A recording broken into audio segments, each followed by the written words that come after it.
groups paid these artists and then moved them around the country to bring culture to every little city and town that could never before have afforded an orchestra concert, brought the orchestra to them. An extraordinary program of cultural enrichment, unlike anything the United States had seen before, and unlike anything, excepting of course television, that we've had since. So these are not, by the way, programs from Russia or China or Cuba. These are programs from the United States that were implemented, were extraordinarily successful, and therefore do not get debated currently. And I will not bore you by speculating with you as to why not. So we have a society, an economy that is more and more bifurcated. It's one of the themes I'm going to end with today, but I'm going to prefigure it now. The recovery is affecting 10% of the people and leaving the other 90% out. Keep that division in your mind, because everything in this culture is going that way. We are really developing a kind of massive divide between a core that's doing fine and a mass of people that have a harder and harder time. Enter this situation with a deepening bitterness in the population. Because remember, if there's a recovery that affects only 10%, therefore not you, but you keep reading in the newspaper and hearing on television and watching someone tell you there's a recovery going on, then in our bizarre culture here in the United States, most people seem to conclude that either one of two things is available to explain this. A, something's wrong with me. I'm not participating in this recovery. I didn't go to the right school. I didn't take the right courses. I didn't choose the right job. It's my fault. I screwed up. Otherwise, the recovery that so many others are enjoying would be here for me too. And this can lead you into all kinds of upset, self-doubt, self-esteem, losses, self-blame, with all of the pathology that goes with that. The other option is to begin that age-old, and here in America, well-rooted program of finding the appropriate scapegoat. Why isn't recovery happening to me? Why is my job more insecure than secure? Why are my wages being cut, my benefits being cut, my situation being cut? And even if mine isn't, my mother's is, and now I'm going to have to help her, or my spouse's is, or. And where are the scapegoats? Well, you already know. Depending on what part of the country you're in, you may, for example, be really excited about scapegoating immigrants. Always a popular target. But in the Southwest, for example, it can reach white heat of intensity. It's those Hispanics coming across the border from an economic disaster even worse than here. Otherwise, why would they come? But the one that's most favored, because it gets the most support, is the following scapegoat. It is the government. The government is doing it to us. The government is why we, I, you, me, my neighbor, my country, everybody around me isn't doing better, isn't participating in the recovery. It's those horrible politicians. Now, in part, this is an old American tradition. I've tried to deal with it with humor here with you in the past. Since you often laughed, I'm going to briefly repeat it, just to inject some levity. Some of your faces are getting long. I don't want that. I want to remind you, Americans have a very special ideology, much more developed than in most other parts of the world. If something goes wrong in the economy, Americans blame politicians. Let me do that again.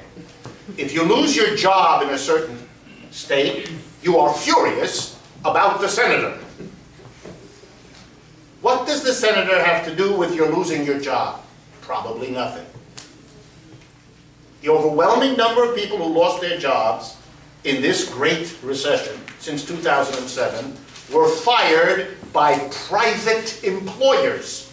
Overwhelming majority, 85, 90%. An unemployed person would logically be expected to be angry at the person who booted him or her, who told him not to come back on Monday morning. You're unemployed. You've worked here 8 or 9 years. We've really enjoyed having you. Don't show your face again. But they don't. They get angry at politicians. And we know why. We have a long history of allowing everyone to think of a politician as a crook. The employer, less so. So partly, it's not surprising that we scapegoat the government. The government is screwing us. The government is the problem. And we have a political party that builds its entire existence around this. They're called Republicans. So if we have a bad recovery that doesn't help the vast majority of people, in come the Republicans, the party in power when the crisis hit. And we vote them back in because they sing the song of the government is the problem better than anybody else does. And the American people looking for a scapegoat will get very angry at the politicians. Join a Tea Party or whatever the latest form of this lunacy is, and express what? Their enjoyment of the Republican Party? Hardly. But their fury at something. And government is an allowable object of rage in our society. As in certain parts of the country, immigrants are, or Arabs could be, or Muslims are, or whatever else a particular community can come to fasten on as a substitute for dealing with what the real problems in its environment are. And if we have only one other party, which seeing the success of the Republicans playing this game follows suit by trying to do the same, well then we have what we have. You get to choose between somebody who's a plausible champion of beating up the government, the Republicans, versus a Me Too version, the Democrats, and that never works out real well for the Me Tooers. They will have to come up with some other thing. And so we did see several signs over the last month and a half since we met of the American people going more in the direction of a scapegoating mentality, and in particular, a rage against the government. I don't want to overdo it, but when a disturbed young man then has to go put a bullet in the head of a congresswoman whose influence on the government policy is like that, you can see how this plays itself out, and how no doubt it will continue to play itself out in the months and years ahead. This is part of a process that this society goes through. So we're going to have attack on the government. And you can already see where it's going at the federal level. I'm going to conclude the update with that. The plan of the federal government, which is astonishing, but the plan of the federal government is to do a version of what I've already shown to you about the cities and the states.